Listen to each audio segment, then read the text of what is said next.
श्रीमद् भागवत गीता हिंदुओं के पवित्र ग्रंथों में से एक है। महाभारत के अनुसार कुरुक्षेत्र युद्ध में भगवान श्री कृष्ण ने गीता का संदेश अर्जुन को सुनाया था। भागवत गीता में कर्म योग, ज्ञान योग, भक्ति योग की बहुत सुंदर ढंग से चर्चा हुई है। श्रीमद् भागवत गीता की पृष्ठभूमि महाभारत का युद्ध है। जिस प्रकार एक सामान्य मनुष्य अपने जीवन की समस्याओं में उलझकर रह जाता है और जीवन की समस्याओं से लड़ने की बजाय उससे भागने का मन बना लेता है, उसी प्रकार अर्जुन, जो महाभारत के महानायक थे, अपने सामने आने वाली समस्याओं से भयभीत होकर जीवन और क्षत्रिय धर्म से निराश हो गए थे।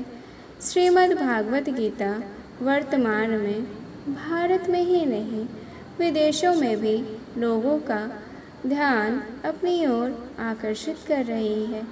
विश्व के सभी धर्मों की सबसे प्रसिद्ध पुस्तकों में शामिल है। हम सभी 18 अध्यायों और उनके सभी श्लोकों का सरल अनुवाद हिंदी में करेंगे। अब हम श्रीमद् भागवत गीता का प्रथम अध्याय प्रारंभ करते हैं। अर्जुन विषाद योग। दोनों सेनाओं के प्रधान शूरवीरों और अन्य महान वीरों का वर्णन। गीता की शुरुआत संजय और धृतराष्ट्र के संवाद से होती है। संजय हस्तिनापुर में बैठे हुए ही कुरुक्षेत्र में हो रहे युद्ध का वर्णन धृतराष्ट्र को सुनाते हैं। धृतराष्ट्र बोले, हे संजय, धर्मभूमि कुरुक्षेत्र में एकत्रित युद्ध की इच्छा वाले मेरे और पांडु के पुत्रों ने क्या किया? संजय बोले, उस समय राजा दुर्योधन ने व्यूहरचनायुक्त पांडवों की सेना को देखा और द्रोणाचार्य के पास जाकर यह वचन कहा, हे आचार्य, आपके बुद्धिमान शिष्य द्रुपद पुत्र धृष्टद्युम्न द्वारा व्यूहकार खड़ी की हुई पांडु पुत्रों की इस बड़ी भारी सेना को देखिए।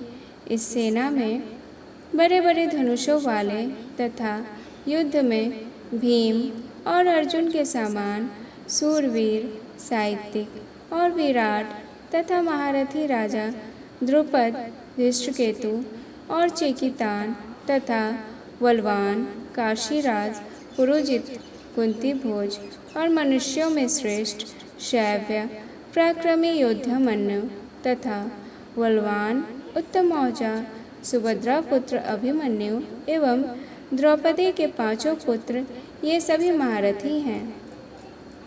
हे ब्राह्मण श्रेष्ठ, अपने पक्ष में भी जो प्रधान हैं उनको आप समझ लीजिए।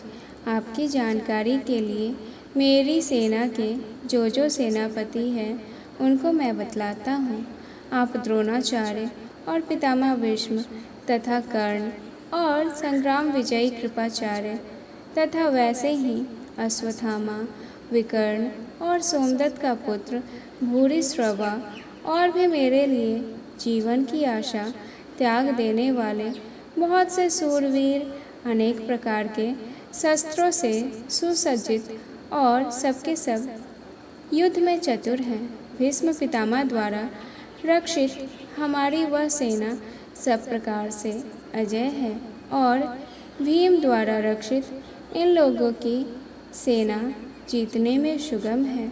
इसीलिए सब मोर्चों पर अपनी अपनी जगह स्थित रहते हुए आप लोग सभी निसंदेह भीष्म पितामह की ही सब ओर से रक्षा करें।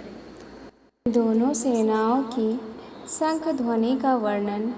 कौरवों में वृद्ध बड़े प्रतापी पितामह भीष्म ने उस दुर्योधन के हृदय में हर्ष उत्पन्न करते हुए उच्च स्वर से सिंह की दहाड़ के समान गरज कर शंख बजाया। इसके पश्चात शंख और नगाड़े तथा ढोल, मृदंग और नरसिंगे आदि बाजे एक साथ ही बज उठे। उनका वह शब्द बड़ा भयंकर हुआ। इसके अनंतर सफ़ेद घोड़ों से युक्त उत्तम रथ में बैठे हुए श्री कृष्ण महाराज और अर्जुन ने भी अलौकिक शंख बजाए। श्री कृष्ण महाराज ने पांचजन्य नामक, अर्जुन ने देवदत्त नामक और भयानक कर्म वाले भीमसेन ने पौंड्र नामक महाशंख बजाया। कुंती पुत्र राजा युधिष्ठिर ने अनंत विजय नामक और नकुल तथा सहदेव ने सुघोष और मणिपुष्पक नामक शंख बजाए। श्रेष्ठ धनुष वाले काशीराज और महारथी शिखंडी एवं धृष्टद्युम्न तथा राजा विराट और अजय सात्विक, राजा द्रुपद एवं द्रौपदी के पांचों पुत्र और बड़ी भुजा वाले सुभद्रा पुत्र अभिमन्यु, इन सभी ने हे राजन सब ओर से अलग अलग शंख बजाए और उस भयानक शब्द ने आकाश और पृथ्वी को भी गुंजाते हुए धृतराष्ट्रों के अर्थात आपके पक्ष वाले के हृदय विदीर्ण कर दिए। अर्जुन का सैन्य परीक्षण गांडीव की विशेषता।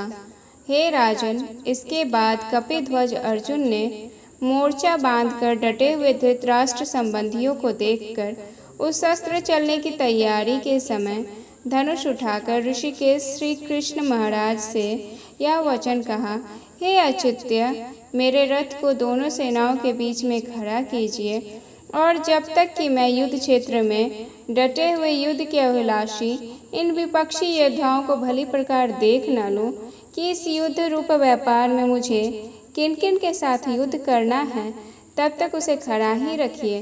दुर्बुद्धि दुर्योधन का युद्ध में हित चाहने वाले जो ये राजा लोग इस सेना में आए हैं, इन युद्ध करने वालों को मैं देखूंगा। संजय बोले, हे धृतराष्ट्र, अर्जुन द्वारा कहे अनुसार महाराज श्री कृष्णचंद्र ने दोनों सेनाओं के बीच में भीष्म और द्रोणाचार्य के सामने तथा संपूर्ण राजाओं के सामने उत्तम रथ को खड़ा कर इस प्रकार कहा कि हे पार्थ, युद्ध के लिए जुटे हुए इन कौरवों को देख। दुर्बुद्धि दुर्योधन का युद्ध में हित चाहने वाले जो ये राजा लोग इस सेना में आए हैं, इन युद्ध करने वालों को मैं देखूंगा। संजय बोले, हे धृतराष्ट्र, अर्जुन द्वारा कहे अनुसार महाराज श्री कृष्णचंद्र ने दोनों सेनाओं के बीच में भीष्म और द्रोणाचार्य के सामने तथा संपूर्ण राजाओं के सामने उत्तम रथ को खड़ा कर इस प्रकार कहा कि हे पार्थ, युद्ध के लिए जुटे हुए इन कौरवों को देख। इसके बाद पृथा पुत्र अर्जुन ने उन दोनों ही सेनाओं में स्थित ताऊ चाचों को, दादा परदादाओं को, गुरु को, मामाओं को, भाइयों को, पुत्रों को, पौत्रों को तथा मित्रों को, ससुरों को और सौहार्दों को भी देखा। उन उपस्थित संपूर्ण बंधुओं को देखकर वे कुंती पुत्र अर्जुन अत्यंत करुणा से युक्त होकर शोक करते हुए यह बोले। अर्जुन बोले, हे कृष्ण, युद्ध क्षेत्र में डटे हुए युद्ध के अभिलाषी इस स्वजन समुदाय को देखकर मेरे अंग शिथिल हुए जा रहे हैं और मुख सूखा जा रहा है तथा मेरे शरीर में कंपन एवं रोमांच हो रहा है। हाथ से गांडीव धनुष भी गिर रहा है और त्वचा भी बहुत जल रही है तथा मेरा मन भ्रमित सा हो रहा है, इसलिए मैं खड़ा रहने को भी समर्थ नहीं हूँ।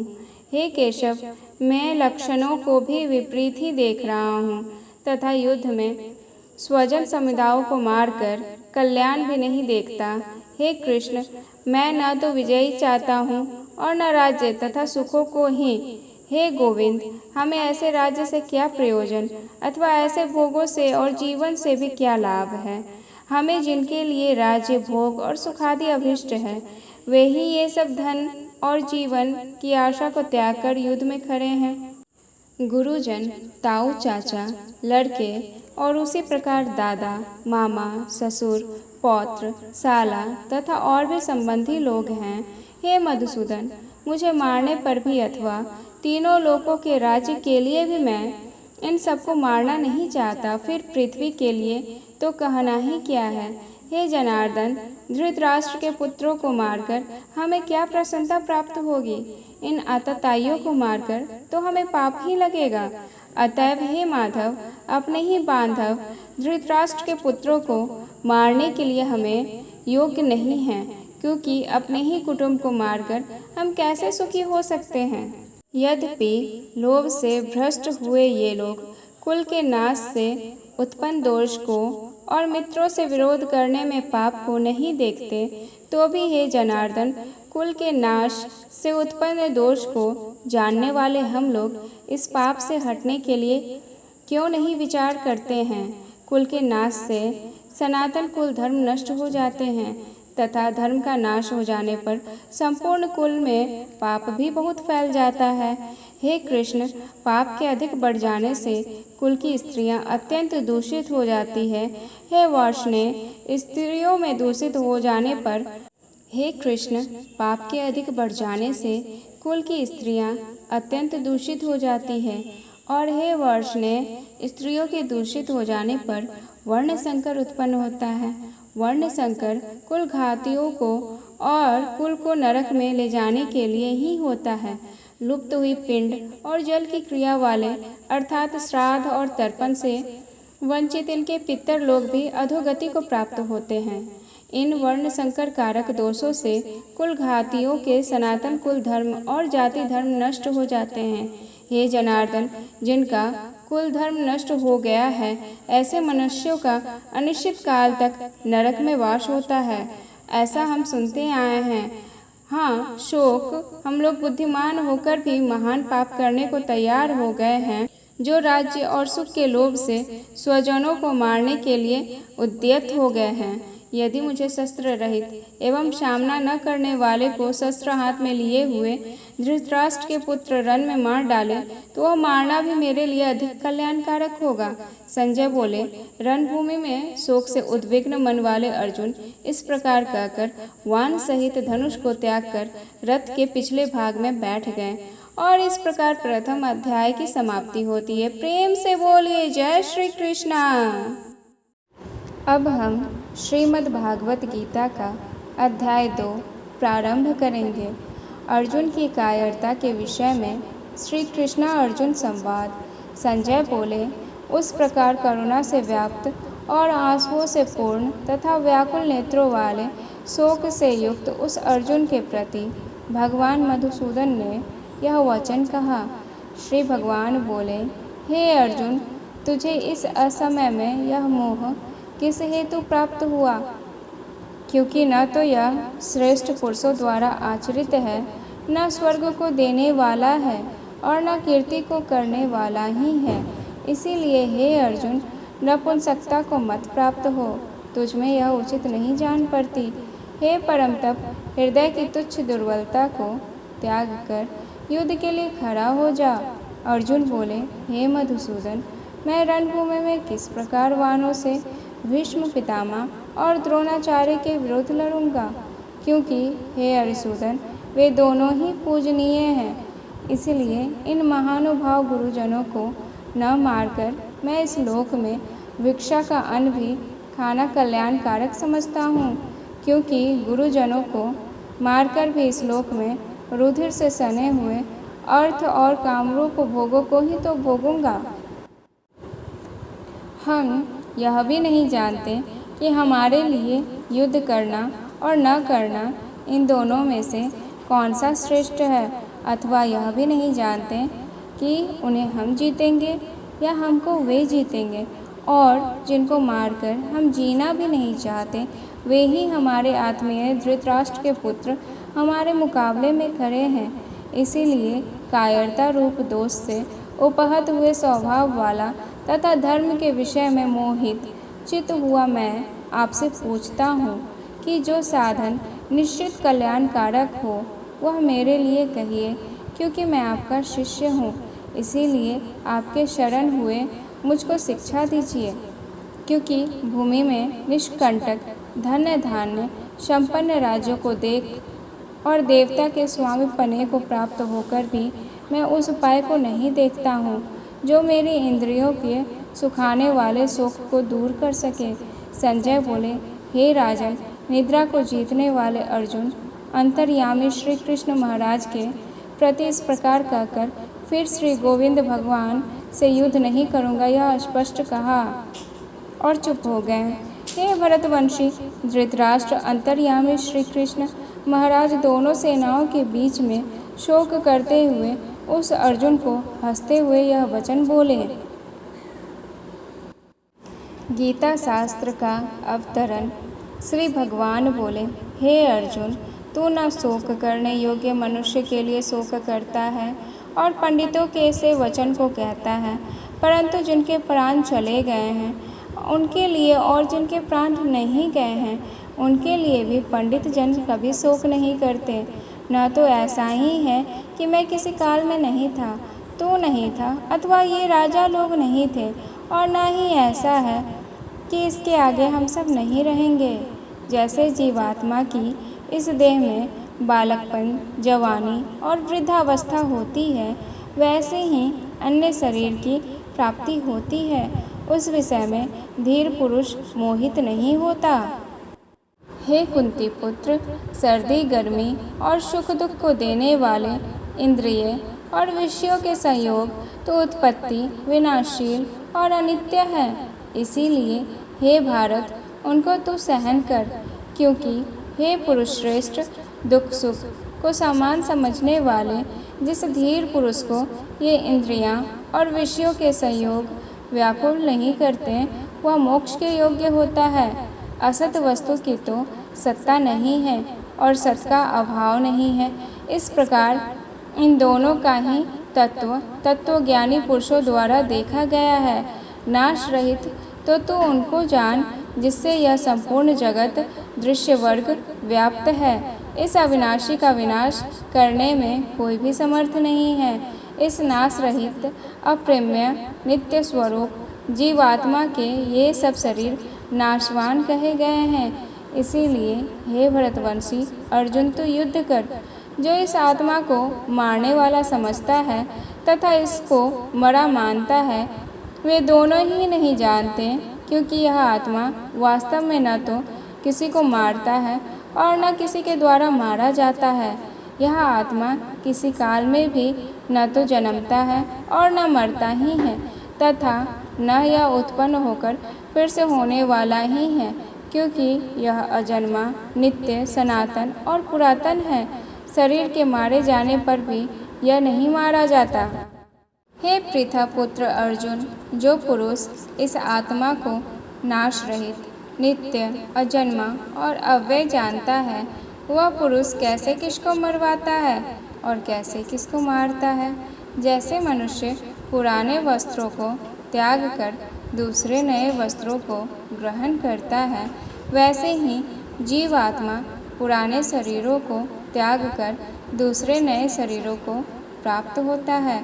इस आत्मा को शस्त्र नहीं काट सकते, इसको आग नहीं जला सकती, इसको जल भी नहीं गला सकती और वायु नहीं सुखा सकता, क्योंकि यह आत्मा अच्छेद्य है। यह आत्मा अहाद्य, अकलदय और निसंदेह अश्वस्य है। यह आत्मा नित्य, सर्वव्यापी, अचल, स्थिर रहने वाला और सनातन है। यह आत्मा अव्यक्त है। यह आत्मा अचिंतन्य है और यह आत्मा विकार से रहित कहा जाता है।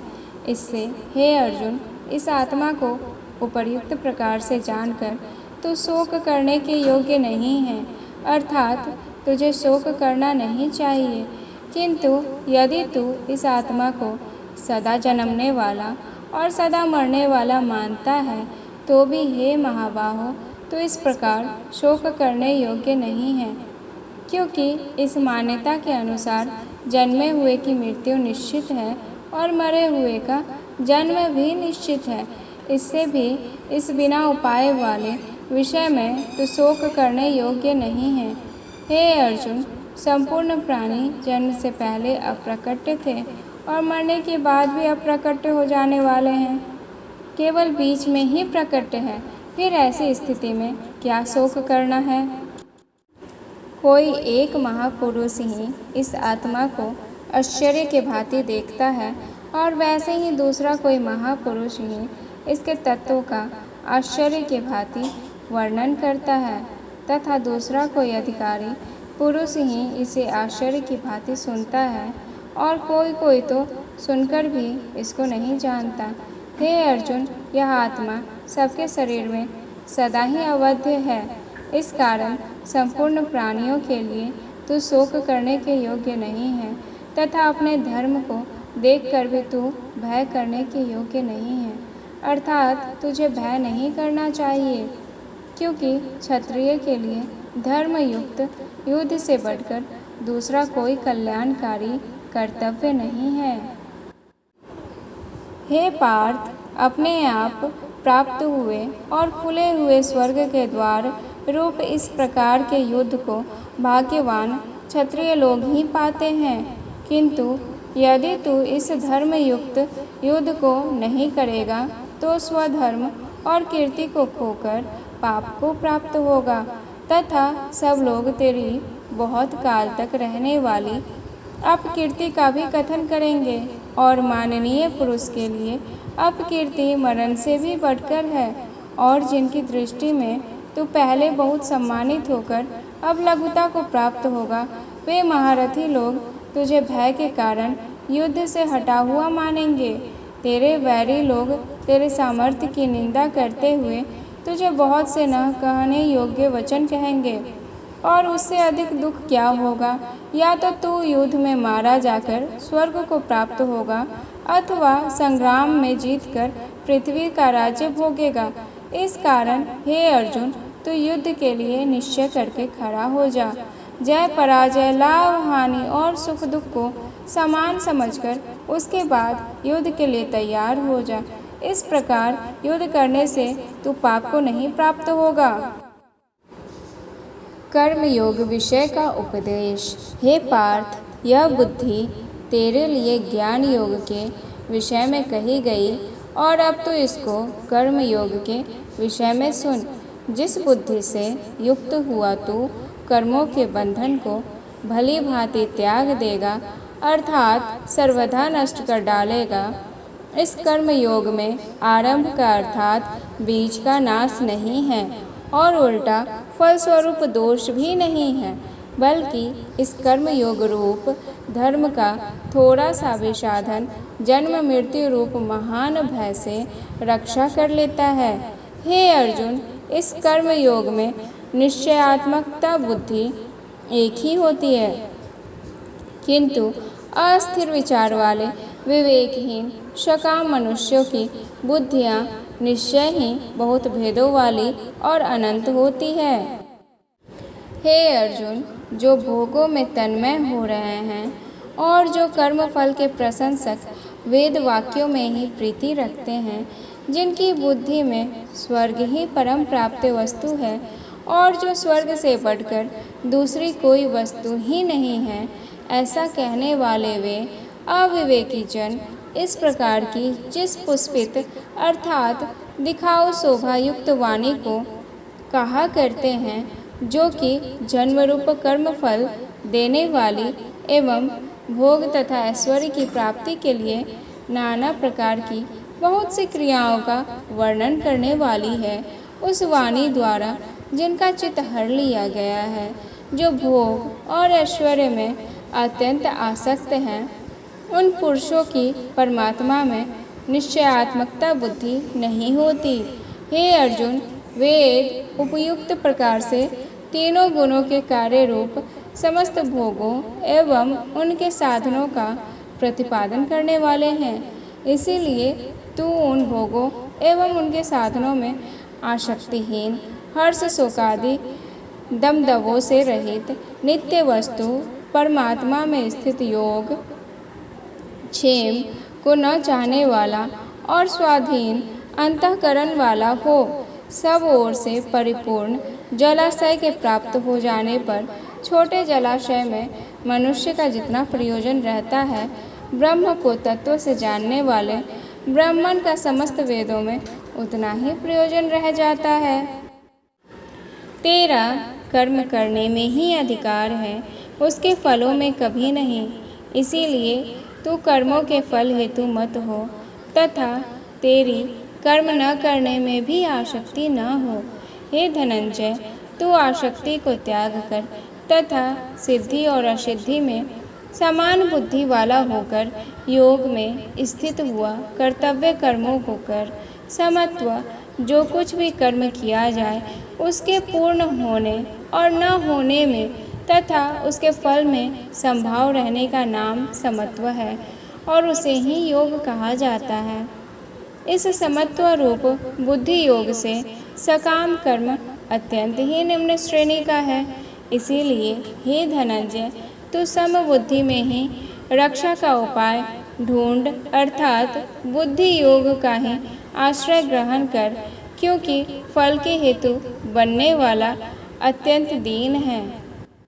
समबुद्धि युक्त पुरुष पुण्य और पाप दोनों को ही इसी लोक में त्याग देता है अर्थात उनसे मुक्त हो जाता है। इससे तू समत्व रूप योग में लग जा। यह समत्व रूप योग ही कर्मों में कुशलता है अर्थात कर्मबंध से छूटने का उपाय है, क्योंकि समबुद्धि से युक्त ज्ञानी जन कर्मों से उत्पन्न होने वाले फल को त्याग कर जन्म रूप बंधन से मुक्त हो निर्विकार परम पद को प्राप्त हो जाते हैं। जिस काल में तेरी बुद्धि मोह रूपी दलदल को भली भांति पार कर जाएगी, उस समय तू सुने हुए और सुनने में आने वाले इस लोक और परलोक संबंधी सभी भोगों से वैराग्य को प्राप्त हो जाएगा। भांति भांति के वचनों को सुनने से विचलित हुई तेरी बुद्धि जब परमात्मा में अचल और स्थिर ठहर जाएगी, तब तू योग को प्राप्त हो जाएगा अर्थात तेरा परमात्मा से नित्य संयोग हो जाएगा। अर्जुन बोले, हे केशव, समाधि में स्थित परमात्मा को प्राप्त हुए स्थिर बुद्धि पुरुष का क्या लक्षण है? वह स्थिर बुद्धि पुरुष कैसे बोलता है, कैसे बैठता है और कैसे चलता है? श्री भगवान बोले, हे अर्जुन, जिस काल में यह पुरुष मन में स्थित संपूर्ण कामनाओं को भली भांति त्याग देता है और आत्मा से आत्मा में ही संतुष्ट रहता है, उस काल में वह स्थित प्रज्ञ कहा जाता है। दुखों की प्राप्ति होने पर जिसके मन में उद्वेग नहीं होता, सुखों की प्राप्ति में सर्वदा निष्प्रिय है तथा जिसके राग, भय और क्रोध नष्ट हो गए हैं, ऐसा मुनि स्थिर बुद्धि कहा जाता है। जो पुरुष सर्वत्र स्नेह रहित हुआ उस शुभ या अशुभ वस्तु को प्राप्त होकर न प्रसन्न होता है और न द्वेष करता है, उसकी बुद्धि स्थिर है। और कछुआ सब ओर से अपने अंगों को जैसे समेट लेता है, वैसे ही जब यह पुरुष इंद्रियों के विषय से इंद्रियों को सब प्रकार से हटा लेता है, तब उसकी बुद्धि स्थिर है।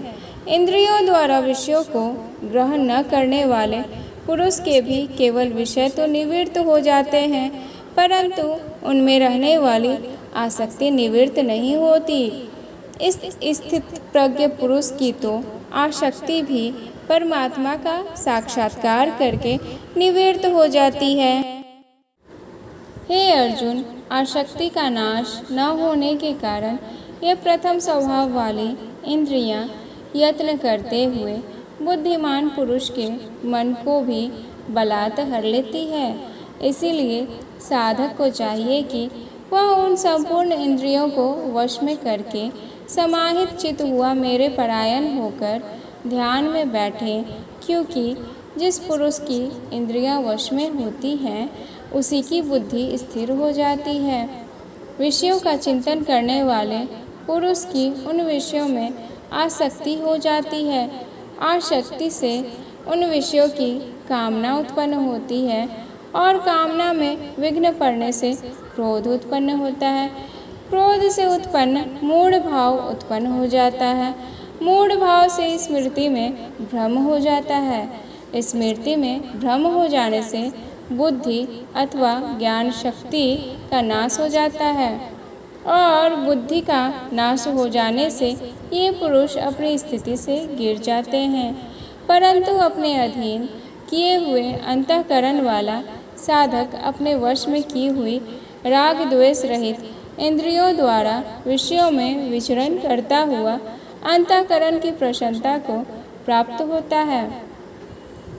अंतःकरण की प्रसन्नता होने पर इसके संपूर्ण दुखों का अभाव हो जाता है और उस प्रसन्नचित्त वाले कर्मयोगी की बुद्धि शीघ्र ही सब ओर से हटकर एक परमात्मा में ही भली भांति स्थिर हो जाती है।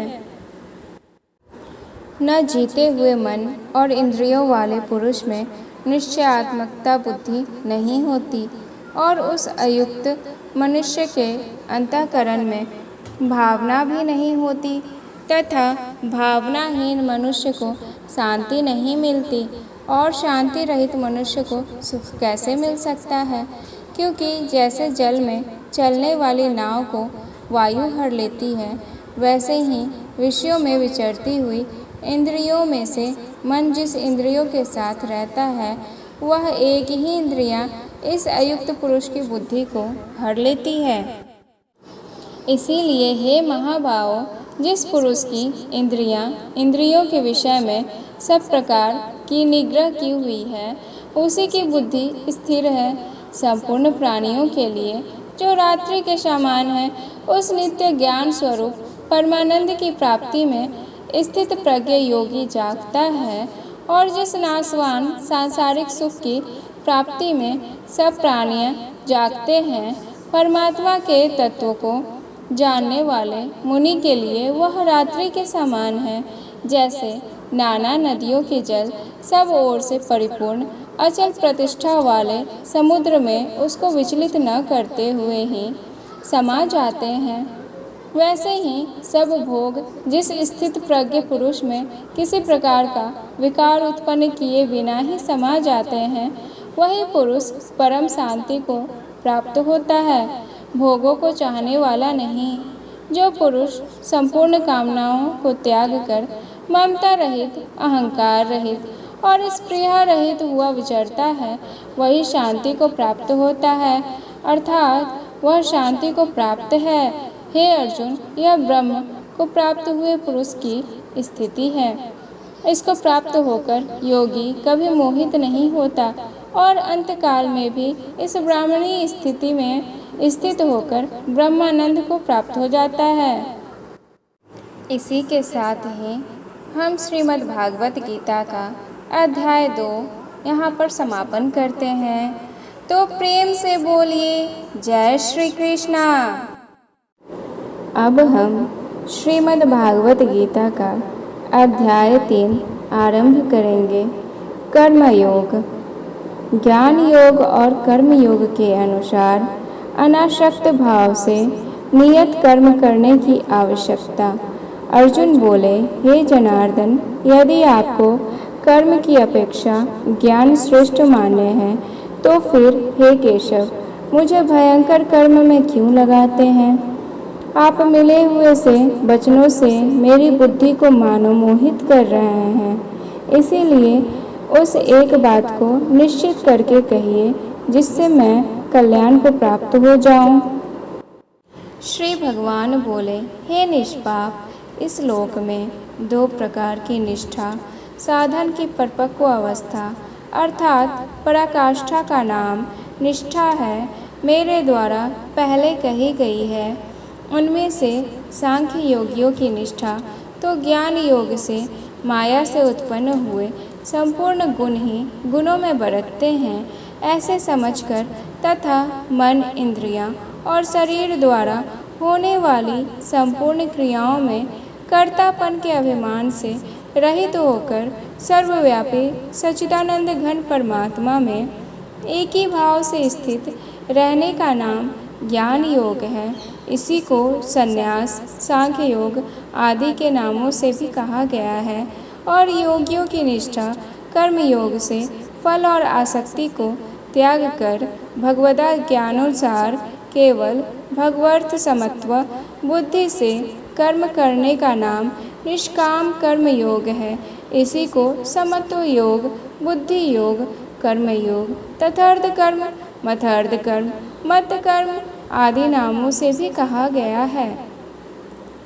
मनुष्य न तो कर्मों का आरंभ किए बिना निष्कर्मता जिस अवस्था को प्राप्त हुए पुरुष के कर्म अकर्म हो जाते हैं अर्थात फल उत्पन्न नहीं कर सकते हैं, उस अवस्था का नाम निष्कर्मता है को यानी योग निष्ठा को प्राप्त होता है और न कर्मों के केवल त्याग मात्र से सिद्धि यानी सांख्य निष्ठा को ही प्राप्त होता है।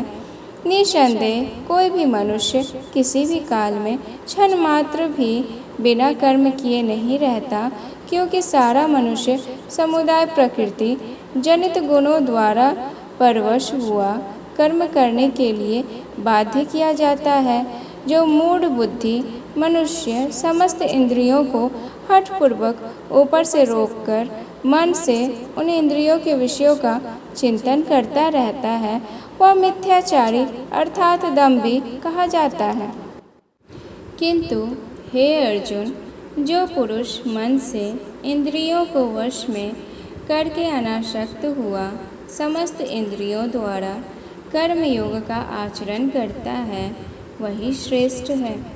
तो शास्त्र भेद कर्तव्य कर्म कर, क्योंकि कर्म न करने की अपेक्षा कर्म करना ही श्रेष्ठ है, तथा कर्म न करने से तेरा शरीर निर्वाह भी नहीं सिद्ध होगा।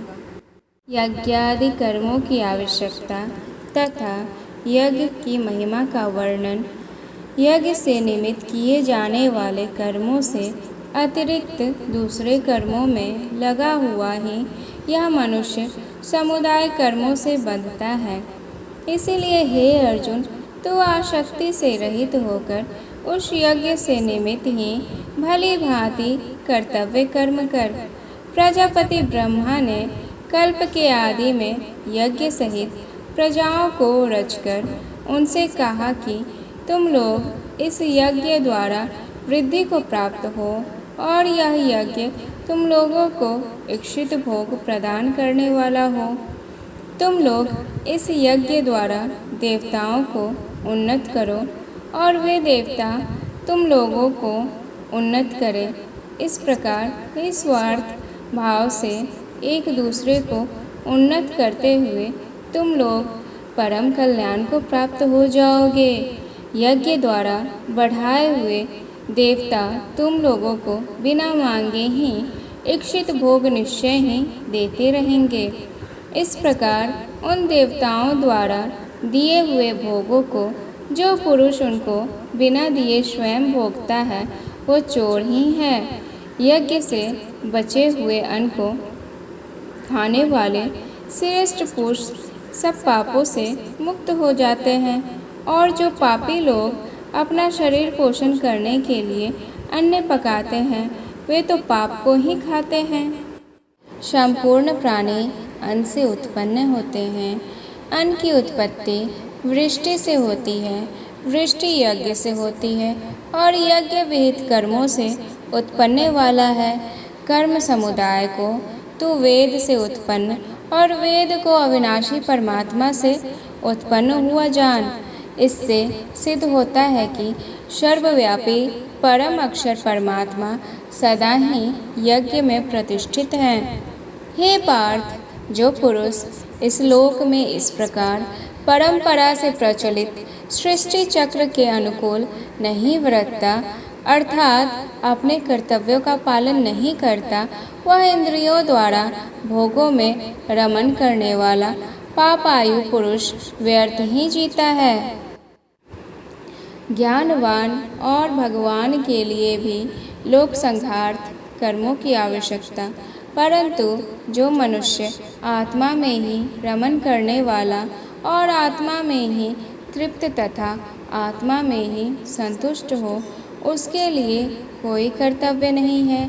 उस महापुरुष का इस विश्व में न तो कर्म करने से कोई प्रयोजन रहता है और न कर्मों के न करने से कोई प्रयोजन रहता है, तथा संपूर्ण प्राणियों में भी इसका किंचित मात्र भी स्वार्थ का संबंध नहीं रहता।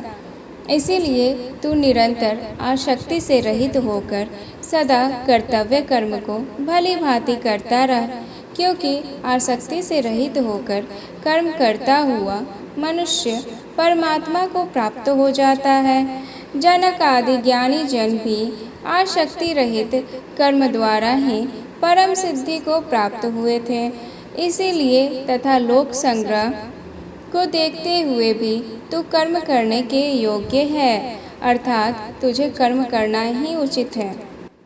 श्रेष्ठ पुरुष जो आचरण करता है, अन्य पुरुष भी वैसा वैसा ही आचरण करते हैं। वह जो कुछ प्रमाण कर देता है, समस्त मनुष्य समुदाय उसी के अनुसार बरतने लग जाता है। यह क्रिया में एक वचन है, परंतु लोक शब्द समुदाय वाचक होने से भाषा में बहुवचन की क्रिया लिखी गई है। हे अर्जुन, मुझे इन तीनों लोकों में न तो कुछ कर्तव्य है और न कोई भी प्राप्त करने योग्य वस्तु अप्राप्त है, तो भी मैं कर्म में ही बरतता हूँ। क्योंकि हे पार्थ, यदि कदाचित मैं सावधान होकर कर्मों में न बरतूं तो बड़ी हानि हो जाए, क्योंकि मनुष्य सब प्रकार से मेरे ही मार्ग का अनुसरण करते हैं। इसीलिए यदि मैं कर्म न करूं तो ये सब मनुष्य नष्ट भ्रष्ट हो जाएं और संकरता का करने वाला हूँ तथा उस समस्त प्रजा को नष्ट करने वाला बनूं। अज्ञानियों और ज्ञानवान के लक्षण तथा राग द्वेष से रहित होकर कर्म करने के लिए प्रेरणा। हे भारत, कर्म में आसक्ति हुए अज्ञानी जन जिस प्रकार कर्म करते हैं, आसक्ति रहित विद्वान भी लोक संग्रह करना चाहता हुआ उसी प्रकार कर्म करे। परमात्मा के स्वरूप में अटल स्थित हुए ज्ञानी पुरुष को चाहिए कि वह शास्त्र विहित कर्मों में आसक्ति वाले अज्ञानियों की बुद्धि में भ्रम अर्थात कर्मों में अश्रद्धा उत्पन्न न करे, किंतु स्वयं शास्त्र विहित समस्त कर्म भली भांति करता हुआ उनसे भी वैसे ही करवाएं। वास्तव में संपूर्ण कर्म सब प्रकार से प्रकृति के गुणों द्वारा किए जाते हैं, तो भी जिसका अंतःकरण अहंकार से मोहित हो रहा है, ऐसा अज्ञानी मैं करता हूँ ऐसा मानता है। परंतु हे महाबाहो, गुण विभाग और कर्म विभाग त्रिगुणात्मक माया के कार्य रूप 5 महाभूत और मन, बुद्धि, अहंकार तथा 5 ज्ञानेंद्रियाँ, 5 कर्मेंद्रियाँ तथा शब्दादि 5 विषय, इन सबके समुदाय का नाम गुण विभाग है। इनकी परस्पर की चेष्टाओं का नाम कर्म विभाग है। के तत्व उपर्युक्त गुण विभाग और कर्म विभाग से आत्मा को पृथक अर्थात निर्लेप जानना ही इनका तत्व जानना है। को जानने वाला ज्ञान योगी संपूर्ण गुण ही गुणों में बरत रहे हैं, ऐसा समझकर उनमें आसक्त नहीं होता। प्रकृति के गुणों से अत्यंत मोहित हुए मनुष्य गुणों में और कर्म में आसक्त रहते हैं। उन पूर्णतया न समझने वाले मंद बुद्धि अज्ञानियों को पूर्णतया जानने वाला ज्ञानी विचलित न करे। मुझ अंतर्यामी परमात्मा में लगे हुए चित्त द्वारा संपूर्ण कर्मों को मुझ में अर्पण करके आशा रहित, ममता रहित और संताप रहित होकर युद्ध कर जो कोई मनुष्य दोष दृष्टि से रहित और श्रद्धा युक्त होकर मेरे इस मत का सदा अनुसरण करते हैं, वे भी संपूर्ण कर्मों से छूट जाते हैं।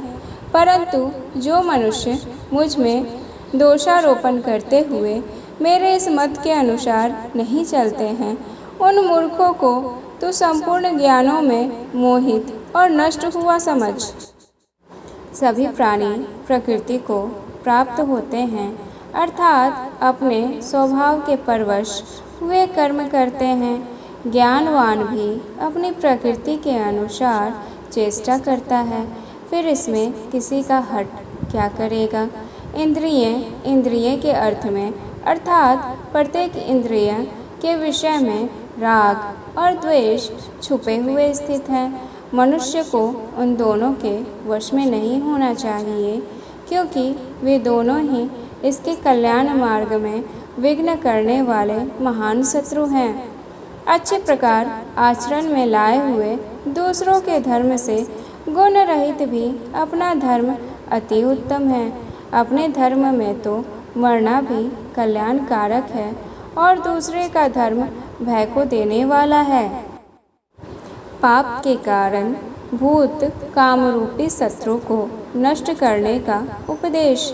अर्जुन बोले, हे कृष्ण, तो फिर यह मनुष्य स्वयं न चाहता हुआ भी बलात् लगाए हुए की भांति किससे प्रेरित होकर पाप का आचरण करता है? श्री भगवान बोले, रजोगुण से उत्पन्न हुआ यह काम ही क्रोध है। यह बहुत खाने वाला अर्थात भोगों से कभी न अब होने वाला और बड़ा पापी है। इसको तू इस विषय में वेरी जान। जिस प्रकार धुएं से अग्नि और मैल से दर्पण ढका जाता है तथा जिस प्रकार जेर से गर्भ ढका रहता है, वैसे ही उस काम द्वारा यह ज्ञान ढका रहता है। और हे अर्जुन, इस अग्नि के समान कभी न पूर्ण होने वाले काम रूप ज्ञानियों के नित्य वैरी द्वारा मनुष्य का ज्ञान ढका हुआ है। इंद्रियां, मन और बुद्धि ये सब इसके वासस्थान कहे गए हैं। यह काम इन मन, बुद्धि और इंद्रियों द्वारा ही ज्ञान को आच्छादित करके जीवात्मा को मोहित करता है।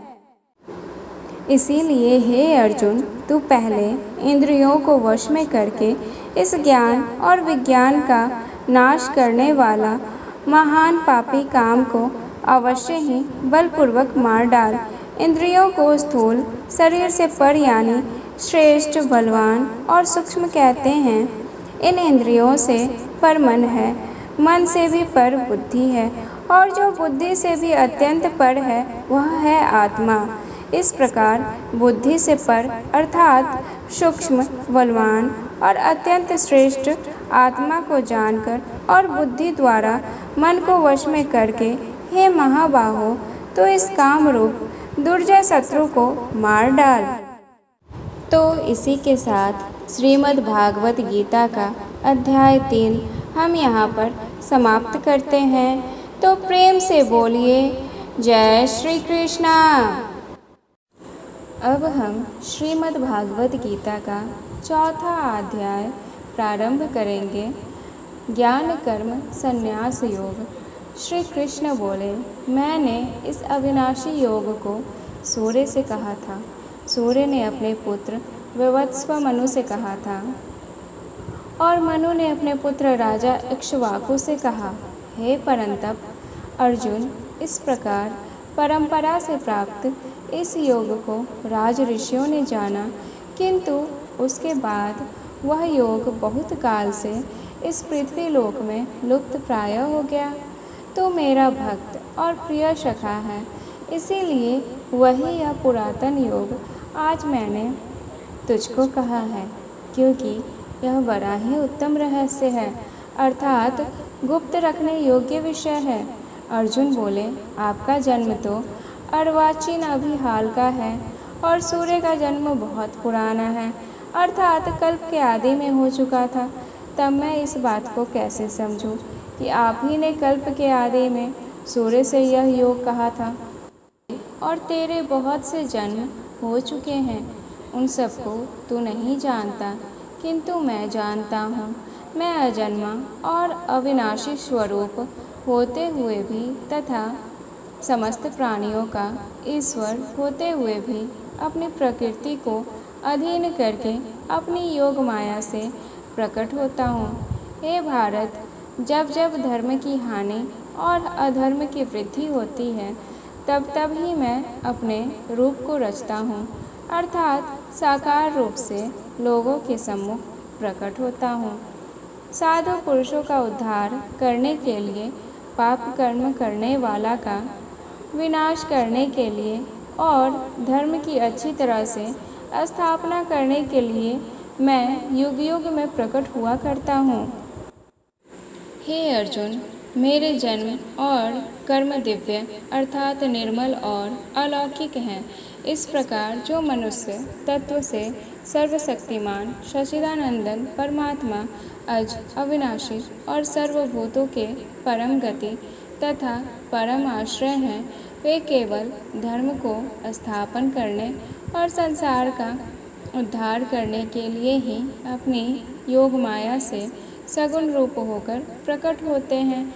इसीलिए परमेश्वर के समान सौहार्द प्रेमी और पतित पावन दूसरा कोई नहीं है। ऐसा समझकर जो पुरुष परमेश्वर का अनन्य प्रेम से निरंतर चिंतन करता हुआ आसक्ति रहित संसार में बरतता है, वही उनको तत्व से जानता है, जान लेता है। वह शरीर को त्याग कर फिर जन्म को प्राप्त नहीं होता, किंतु मुझे ही प्राप्त होता है। पहले भी जिनके राग, भय और क्रोध सर्वदा नष्ट हो गए थे और जो मुझ में अनन्य प्रेम पूर्वक स्थित रहते थे, ऐसे मेरे आश्रित रहने वाले बहुत से भक्त उपर्युक्त ज्ञान रूप तप से पवित्र होकर मेरे स्वरूप को प्राप्त हो चुके हैं। हे अर्जुन, जो भक्त मुझे जिस प्रकार भजते हैं, मैं भी उनको उसी प्रकार भजता हूँ, क्योंकि सभी मनुष्य सब प्रकार से मेरे ही मार्ग का अनुसरण करते हैं। इस मनुष्य लोक में कर्मों के फल को चाहने वाले लोग देवताओं का पूजन किया करते हैं, क्योंकि उनको कर्मों से उत्पन्न होने वाली सिद्धि शीघ्र मिल जाती है। ब्राह्मण, क्षत्रिय, वैश्य और शूद्र, इन 4 वर्णों का समूह गुण और कर्मों से विभाग पूर्वक मेरे द्वारा रचा गया है। इस प्रकार उस सृष्टि रचनादि कर्म का कर्ता होने पर भी मुझ अविनाशी परमेश्वर को तू वास्तव में अकर्ता ही जान। कर्मों के फल में मेरी स्पृहा नहीं है, इसीलिए मुझे कर्म लिप्त नहीं करते। इस प्रकार जो मुझे तत्व से जान लेता है, वह भी कर्मों से नहीं बंधता। पूर्व काल में मुमुक्षुओं ने भी इस प्रकार जानकर ही कर्म किए हैं। इसीलिए तू भी पूर्वजों द्वारा सदा से किए जाने वाले कर्मों को ही कर। कर्म क्या है और अकर्म क्या है, इस प्रकार इसका निर्णय करने में बुद्धिमान पुरुष भी मोहित हो जाते हैं। इसीलिए वह कर्म तत्व मैं तुझे भली भांति समझाकर कहूँगा, जिसे जानकर तू अशुभ से अर्थात कर्म बंधन से मुक्त हो जाएगा। कर्म का स्वरूप भी जानना चाहिए और अकर्मण का भी स्वरूप जानना चाहिए तथा विकर्म का स्वरूप भी जानना चाहिए, क्योंकि कर्म की गति गहन है। जो मनुष्य कर्म में अकर्म देखता है और जो अकर्म में कर्म देखता है, वह मनुष्यों में बुद्धिमान है और वह योगी समस्त कर्मों को करने वाला है। कर्म में अकर्मता भाव नैराश्य सुख यज्ञ की व्याख्या, जिसके संपूर्ण शास्त्र सम्मत कर्म बिना कामना और संकल्प के होते हैं तथा जिसके समस्त कर्म ज्ञान रूप अग्नि द्वारा भस्म हो गए हैं, उस महापुरुष को ज्ञानी जन भी पंडित कहते हैं। जो पुरुष समस्त कर्मों में और उनके फल में आसक्ति का सर्वथा त्याग करके संसार के आश्रय से रहित हो गया है और परमात्मा में नित्य तृप्त है, वह कर्मों में भली भांति बरतता हुआ भी वास्तव में कुछ भी नहीं करता। जिसका अंतःकरण और इंद्रियों सहित शरीर जीता हुआ है और जिसने समस्त भोगों की सामग्री का परित्याग कर दिया है, ऐसा आशा रहित पुरुष केवल शरीर संबंधी कर्म करता हुआ भी पापों को नहीं प्राप्त होता। जो बिना इच्छा के अपने आप प्राप्त हुए पदार्थ में सदा संतुष्ट रहता है, जिसमें ईर्ष्या का सर्वदा अभाव हो गया हो, जो हर्ष शोक आदि दमतवों से सर्वदा अतीत हो गया है, ऐसा सिद्धि और ऐसा असिद्धि में सम रहने वाला कर्मयोगी कर्म करता हुआ भी उनसे नहीं बंधता, जिसकी आसक्ति सर्वदा नष्ट हो गई है, जो देहाभिमान और ममता से रहित हो गया है, जिसका चित्त निरंतर परमात्मा के ज्ञान में स्थित रहता है, ऐसा केवल यज्ञ संपादन के लिए कर्म करने वाले मनुष्य के संपूर्ण कर्म भली भांति विलीन हो जाते हैं। फल सहित विभिन्न यज्ञों का वर्णन। जिस यज्ञ में अर्पण अर्थात सुव्रा आदि भी ब्रह्म है और हवन किए जाने योग्य द्रव्य भी ब्रह्म है तथा ब्रह्म रूप कर्ता द्वारा ब्रह्म रूप अग्नि में आहुति देना रूप क्रिया भी ब्रह्म है, उस ब्रह्म कर्म में स्थित रहने वाले योगी द्वारा प्राप्त किए जाने योग्य फल भी ब्रह्म ही है। दूसरे योगी जन देवताओं के पूजन रूप यज्ञ का ही भली भांति अनुष्ठान किया करते हैं और अन्य योगी जन पर ब्रह्म परमात्मा रूप अग्नि में अभेद दर्शन रूप यज्ञ द्वारा ही आत्म रूप यज्ञ का हवन किया करते हैं। पर ब्रह्म परमात्मा में ज्ञान द्वारा एक ही भाव से स्थित होना ही ब्रह्म रूप अग्नि में यज्ञ द्वारा यज्ञ को हवन करना है। अन्य योगी श्रोत्र आदि समस्त इंद्रियों को संयम रूप अग्नियों में हवन किया करते हैं और दूसरे योगी लोग शब्दादि समस्त विषयों को इंद्रिय रूप में अग्नियों में हवन किया करते हैं। दूसरे योगी जन इंद्रियों की संपूर्ण क्रियाओं और प्राणों की समस्त क्रियाओं को ज्ञान से प्रकाशित आत्म संयम योग रूप अग्नि में हवन किया करते हैं। सच्चिदानंद घन परमात्मा के सिवाय अन्य किसी का भी न चिंतन करना ही उन सब का हवन करना है। कई पुरुष द्रव्य संबंधी यज्ञ करने वाले हैं, कितने ही तपस्या रूप यज्ञ करने वाले हैं तथा दूसरे कितने ही योग रूप यज्ञ करने वाले हैं, कितने ही अहिंसादि तीक्ष्ण व्रतों से युक्त यत्नशील पुरुष स्वाध्याय रूप ज्ञान यज्ञ करने वाले हैं।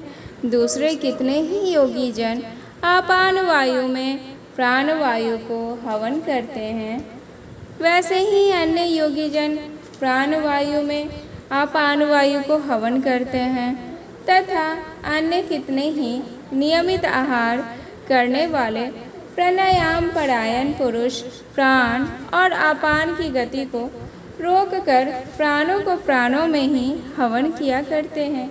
ये सभी साधक यज्ञों द्वारा पापों का नाश कर देने वाले और यज्ञों को जानने वाले हैं।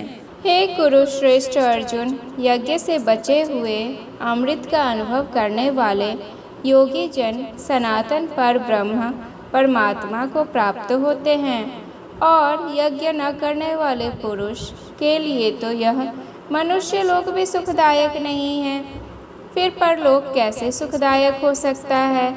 इसी प्रकार और भी बहुत तरह के यज्ञ वेद की वाणी में विस्तार से कहे गए हैं। उन सबको तू मन, इंद्रियां और शरीर की क्रिया द्वारा संपन्न होने वाले जान। इस प्रकार तत्व से जानकर उनके अनुष्ठान द्वारा तू कर्म बंधन से सर्वदा मुक्त हो जाएगा। हे परम तप अर्जुन, द्रव्यमय यज्ञ की अपेक्षा ज्ञान यज्ञ अत्यंत श्रेष्ठ है तथा यावन्य मात्र संपूर्ण कर्म ज्ञान में समाप्त हो जाते हैं। ज्ञान की महिमा तथा अर्जुन को कर्म करने की प्रेरणा। उस ज्ञान को तू तत्वदर्शी ज्ञानियों के पास जाकर समझ, उनको भली भांति दंडवत प्रणाम करने से, उनकी सेवा करने से और कपट छोड़कर सरलतापूर्वक प्रश्न करने से वे परमात्मा तत्व को भली भांति जानने वाले ज्ञानी महात्मा तुझे उस तत्व ज्ञान का उपदेश करेंगे, जिसको जानकर फिर तो इस प्रकार मोह को नहीं प्राप्त होगा। तथा हे अर्जुन, जिस ज्ञान द्वारा तो संपूर्ण भूतों को निःशेष भाव से पहले अपने में और पीछे मुझ सच्चिदानंद घन परमात्मा में देखेगा।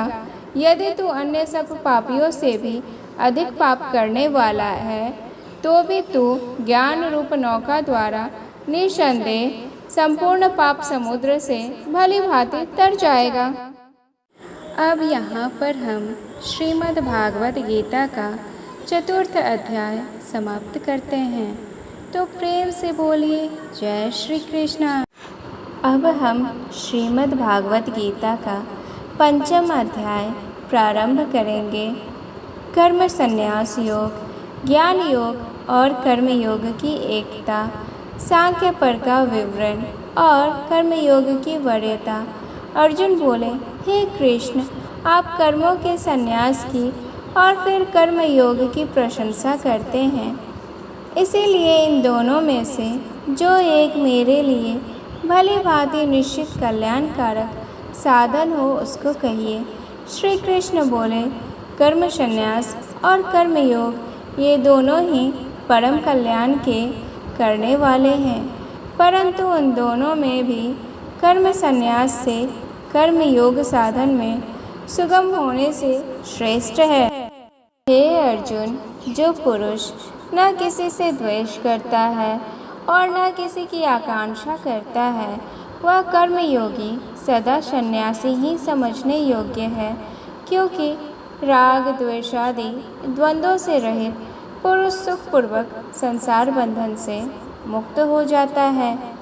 उपर्युक्त संन्यास और कर्मयोग को मूर्ख लोग पृथक पृथक फल देने वाले कहते हैं, न कि पंडित जन, क्योंकि दोनों में से एक में भी सम्यक प्रकार से स्थित पुरुष दोनों के फल रूप परमात्मा को प्राप्त होता है। ज्ञान योगियों द्वारा जो परम धाम प्राप्त किया जाता है, कर्म योगियों द्वारा भी वही प्राप्त किया जाता है। इसीलिए जो पुरुष ज्ञान योग और कर्म योग को फल रूप में एक देखता है, वही यथार्थ देखता है। परंतु हे अर्जुन, कर्म योग के बिना संन्यास अर्थात मन, इंद्रियां और शरीर द्वारा होने वाले संपूर्ण कर्मों में कर्तापन का त्याग प्राप्त होना कठिन है, और भगवत स्वरूप को मनन करने वाला कर्मयोगी पर ब्रह्म परमात्मा को शीघ्र ही प्राप्त हो जाता है। सांख्य योगी और कर्मयोगी के लक्षण और उनकी महिमा।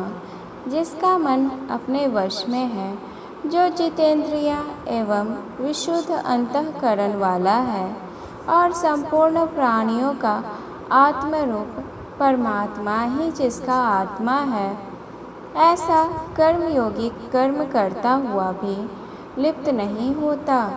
तत्व को जानने वाला सांख्य योगी तो देखता हुआ, सुनता हुआ, स्पर्श करता हुआ, सूंघता हुआ, भोजन करता हुआ, गमन करता हुआ, सोता हुआ, श्वास लेता हुआ, बोलता हुआ, त्यागता हुआ, ग्रहण करता हुआ तथा आँखों को खोलता और मूंदता हुआ भी सब इंद्रियां अपने अपने अर्थों में बरत रही है। इस प्रकार समझकर निसंदेह ऐसा माने कि मैं कुछ भी नहीं करता हूँ। जो पुरुष सब कर्मों को परमात्मा में अर्पण करके और आसक्ति को त्याग कर कर्म करता है, वह पुरुष जल से कमल के पत्ते की भांति पाप से लिप्त नहीं होता। कर्मयोगी ममत्व बुद्धि रहित केवल इंद्रिय, मन, बुद्धि और शरीर द्वारा भी आसक्ति को त्याग कर अंतःकरण की शुद्धि के लिए कर्म करते हैं। कर्मयोगी कर्मों के फल का त्याग करके भगवत प्राप्ति रूप शांति को प्राप्त होता है, और सकाम पुरुष कामना की प्रेरणा से फल में आसक्त होकर बंधता है। अंतःकरण जिसके वश में है, ऐसा सांख्य योग का आचरण करने वाला पुरुष न करता हुआ और न करवाता हुआ ही नव द्वारों वाले शरीर रूप घर में सब कर्मों को मन से त्याग कर आनंद पूर्वक सच्चिदानंद घन परमात्मा के स्वरूप में स्थित रहता है। परमेश्वर मनुष्यों के न तो कर्तापन की, न कर्मों की और न कर्मफल के संयोग की रचना करते हैं, किंतु स्वभाव ही परत रहा है। सर्वव्यापी परमेश्वर भी न किसी के पाप कर्म को और न किसी के शुभ कर्म ही ग्रहण करता है, किंतु अज्ञान द्वारा ढका हुआ है।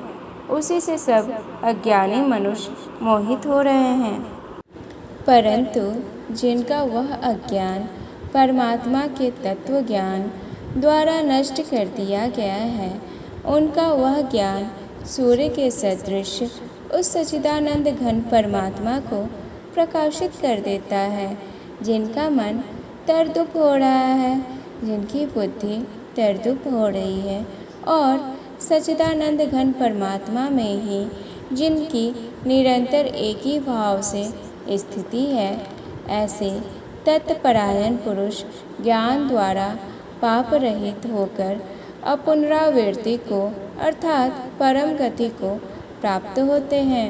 वे ज्ञानी जन विद्या और विनय युक्त ब्राह्मण में तथा गौ, हाथी, कुत्ते और चांडाल में भी समदर्शी ही होते हैं। जिनका मन समभाव में स्थित है, उनके द्वारा इस जीवित अवस्था में ही संपूर्ण संसार जीत लिया गया है, क्योंकि सच्चिदानंद घन परमात्मा निर्दोष और सम है। इससे वे सच्चिदानंद घन परमात्मा में ही स्थित है। जो पुरुष प्रिय को प्राप्त होकर हर्षित नहीं हो और अप्रिय को प्राप्त होकर उद्विग्न न हो, वह स्थिर बुद्धि संशय रहित ब्रह्मवेत्ता पुरुष सच्चिदानंद घन पर ब्रह्म परमात्मा में एक ही भाव से नित्य स्थित है। बाहर के विषयों में आसक्ति रहित अंतःकरण वाला साधक आत्मा में स्थित जो ध्यान जनित सात्विक आनंद है, उसको प्राप्त होता है। तदंतर वह सच्चिदानंद घन पर ब्रह्म परमात्मा के ध्यान रूप योग में अभिन्न भाव से स्थित पुरुष अक्षय आनंद का अनुभव करता है। जो ये इंद्रियां तथा विषयों के संयोग से उत्पन्न होने वाले सब भोग हैं, यद्यपि विषयी पुरुषों को सुख रूप भासते हैं, तो भी दुख के ही हेतु हैं और आदि अंत वाले अर्थात अनित्य हैं। इसीलिए हे अर्जुन, बुद्धिमान विवेकी पुरुष उनमें नहीं रमता। जो साधक इस मनुष्य शरीर में शरीर का नाश होने से पहले ही काम क्रोध से उत्पन्न होने वाले वेग को सहन करने में समर्थ हो जाता है, वही पुरुष योगी है और वही सुखी है। जो पुरुष अंतरात्मा में ही सुख वाला है, आत्मा में ही रमन करने वाला है तथा जो आत्मा में ही ज्ञान वाला है, वह सच्चिदानंद घन परब्रह्म परमात्मा के साथ एक ही भाव को प्राप्त सांख्य योगी शांत ब्रह्मा को प्राप्त होता है। जिनके सब पाप नष्ट हो गए हैं, जिनके सब संशय ज्ञान द्वारा निवृत्त हो गए हैं, जो संपूर्ण प्राणियों के हित में रत है और जिनका जीता हुआ मन निश्चल भाव से परमात्मा में स्थित है, वे ब्रह्मवेत्ता पुरुष शांत ब्रह्म को प्राप्त होते हैं। काम क्रोध से रहित जीते हुए चित्त वाले पर ब्रह्म परमात्मा का साक्षात्कार किए हुए ज्ञानी पुरुषों के लिए सब ओर से शांत पर ब्रह्म परमात्मा ही परिपूर्ण है। भक्ति सहित ध्यान योग तथा भय, क्रोध, यज्ञ आदि का वर्णन बाहर के विषय भोगों को न चिंतन करता हुआ बाहर ही निकालकर और नेत्रों की दृष्टि को भ्रिकुटी के बीच में स्थित करके तथा नासिका में विचरने वाले प्राण और अपान वायु को सम करके जिसकी इंद्रियां, मन और बुद्धि जीती हुई है, ऐसा जो मोक्षपरायण मुनि इच्छा, भय और क्रोध से रहित हो गया है, वह सदा मुक्ति ही है। मेरा भक्त मुझको सब यज्ञ और तपों का भोगने वाला, संपूर्ण लोकों के ईश्वरों का भी ईश्वर तथा संपूर्ण भूत प्राणियों का सौहार्द अर्थात स्वार्थ रहित, दयालु और प्रेमी ऐसा तत्व से जानकर शांति को प्राप्त होता है। अब इसी के साथ श्रीमद् भागवत गीता का 5वां अध्याय यहाँ पर समाप्त करते हैं। तो प्रेम से बोलिए जय श्री कृष्णा।